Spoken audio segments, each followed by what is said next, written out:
South Korea's new president Moon Jae-in called an emergency meeting following the DPRK's 10th missile test this year.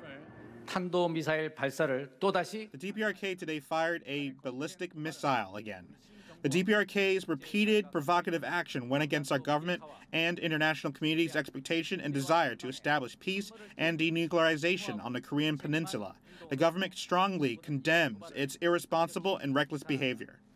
South Korea's Joint Chiefs of Staff said the missile traveled about 500 kilometers and took off Sunday afternoon from a location where a failed test was held last month. What analysts are trying to determine is whether the latest test is a sign that Pyongyang is determined to push on with its nuclear weapons program regardless, or whether it does want to come to the negotiating table, but from a position of strength.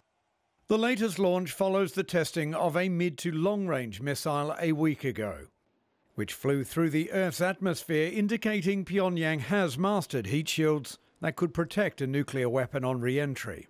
The launch was also condemned by Japan's Prime Minister Shinzo Abe, who said he would try to prioritize the DPRK's missile program at this month's G7 summit in Italy.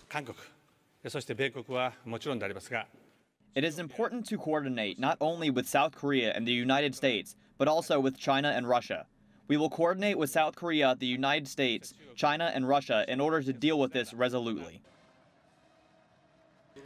The DPRK has so far defied all calls to stop its nuclear and missile programs, despite a bid by South Korea's new president to reopen talks and normalize relations. Jack Barton, CGTN, Seoul.